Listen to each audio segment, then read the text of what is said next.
I think we could all agree that the 2010s have been basically dominated by one website, YouTube. However, it wasn't always like that. Today, I will be going through every year throughout this past decade and summarize the events of YouTube and learn how exactly YouTube became the powerhouse that it is today. Also, keep in mind that I really did not have enough time to do this video. I started scripting it December 31st thinking that the 2010s of YouTube would be pretty quick to summarize. No, it was not. In total, I spent about 3 days with this video. I know that December 1st wasn't 3 days ago, but by the time that I realized how much work this video would require, I just really didn't want to do it. Then I came around to doing the rest of the video quickly because by then, most people aren't going to care about the previous decade. So that means I will probably leave some stuff out and might get some facts wrong. So, in preparation for a swarm of comments correcting me, I am sorry. Anyways, onto the video. 2010 were still the beginning ages of YouTube. If you were to compare YouTube in 2010 and YouTube in 2019, they're literally nothing alike. There weren't really any trends at the time, and I guess the largest content type that people created were sketch comedies, with the likes of Smosh and Nigahiga. But really, there was just a bunch of random videos that appealed to the creators, not the audience. YouTube at the time was a thing where you could just post your video and show it to your friends, not a bunch of random strangers on the internet. Videos over 10 minutes long were quite rare because there wasn't any need to stretch your video out that long. Watch time wasn't even calculated at this point. And even though the YouTube Partner program had been launched for a whole 2 years by then, and people could actually make money off of YouTube, an incredibly large percent of people just did YouTube as a hobby alongside their real life job. And the term YouTuber still wasn't really a thing at this point. However, that would all change just within the next year. I'm not even going to add suspense as if you don't know what to expect, because you already know what I'm going to mention right now.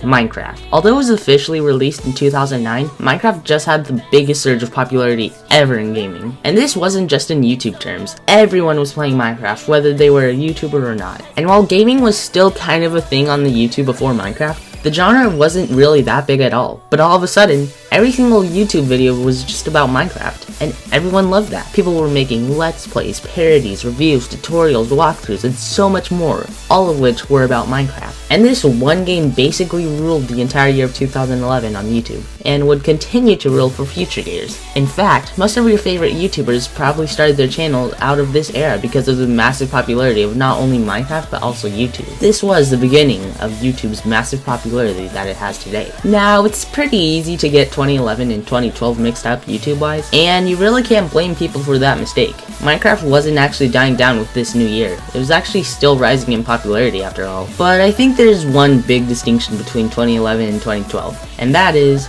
music. People releasing their music onto YouTube wasn't a new thing at all, and was even happening before 2010. But there was just this one song that gained a lot, and I mean a lot of popularity, which flat out gave other artists the discovery of YouTube. And that song was Gangnam Style. With it being the first ever video to hit 1 billion views, artists flocked towards the site to post their songs in hopes of being bigger than this wacky K-pop dude. But nobody would overtake Psy until 2017. 2013 was basically 2011 and 2012 combined. Minecraft reached its peak popularity in July of 2013, and more artists began popping up onto the site. But with the quote-unquote downfall of Minecraft, I say that in quotes because it was still incredibly popular at this time. It was only losing a bit of popularity. Gaming as a whole became a massive genre. And although we wouldn't see the genre reach its true potential until 2014 and 2015, 2013 was pretty much the beginning of modern gaming on YouTube. And I don't consider 2011 as the beginning because everyone is only doing Minecraft. With 2013, people began to branch out to other games and have a bunch of variety on their channel. As for the music genre, it didn't really change with this year. All it did was get more and more popular. Oh, and by the way, sorry if it seems I'm rushing through the early years of YouTube. As of right now, I am 13 years old, and in 2013, I would have been 7 years old. I am definitely not the correct person who should make this video.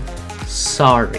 Minecraft is finally beginning to die down. While it was still a massively popular game to make a video on, so were many other games. And that's literally all I could say for 2014. With this year, the only thing worthy of note is the dying down of Minecraft. But even then, I wouldn't really have that be a big thing to know since it was still quite popular. However, that would soon change with the next year. While Minecraft literally ruled YouTube in 2013, gaming as a whole ruled YouTube in 2015. So many new games were being published and played by YouTubers, which by the way, the phrase YouTuber YouTuber was now a term that was practically used by everyone, and people now did YouTube as an actual job. That is something that literally nobody would do just only 5 years previously. It was also around this time that the mainstream media and celebrities began to take note of YouTube, with talk show hosts posting onto the website now. However, this wouldn't really be nearly as prevalent until the following year. This year, however, was just a bunch of people playing video games and having fun, of which there was Terraria, Undertale, Roblox, and much more. Oh, and Minecraft was still kicking, just not as much as it was before. And even though gaming would certainly be a massive part of YouTube as a whole, it actually peaked in this year, and more people began to take a different approach to their content. Remember back in 2010 when I said there weren't really any main genres besides sketch comedy? Well, in 2016 there became a plethora of different genres, and even though they have been existent before 2016, all of them basically boomed in popularity. Instead of just a single genre absolutely dominating the whole website, there became variety within the platform. This led to more people watching YouTube now, since they could watch what they want instead of gaming. Some notable genres that increased in popularity this year were commentaries, education, beauty,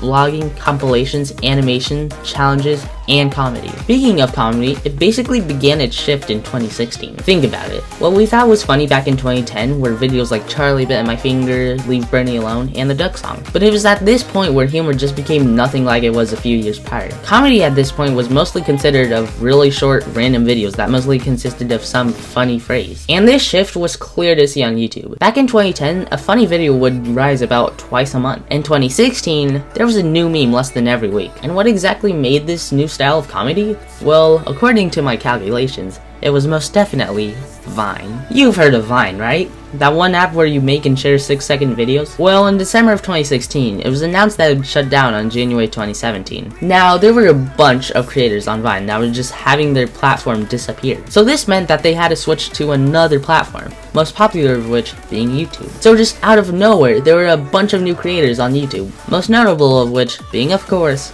Jake Paul and Logan Paul. They literally just caused chaos across the whole platform, and thus, YouTube 2017 became subtitled The Year of Drama. Out of nowhere, all of your favorite YouTubers were getting involved with drama, whether it be from making a simple complaint to creating a full-on song opposing them. And not gonna lie, this was probably the best year of YouTube. Yeah, sure, the whole platform was basically a war zone, but you have to admit that it kept things interesting. As for the genres, gaming was actually starting to die down, and instead, vlogs became the main focus for YouTubers. Sketch comedies were also starting to make a revive, since that's what most people from Vine did originally. However, it wouldn't be nearly as big as vlogging this year. It is during these last few years of the decade that everything just turns to chaos, so once again, I apologize if I miss out on anything important. But what I think is important to mention is the KSI versus Logan Paul fight. Obviously, YouTube is something that can only be accessed on the internet, and you could get away with a lot of things since people won't actually do anything to you in real life. That all changed with this event. Millions of fans were getting together to watch this event, only for it to end in a draw. Totally not rigged, guys. However, there was another battle between two bigger YouTubers, and that was, of course, PewDiePie versus T-Series. You see, ever since 2014, 2015, and 2016, many real-life companies began to take note of YouTube and attempted to do something over there.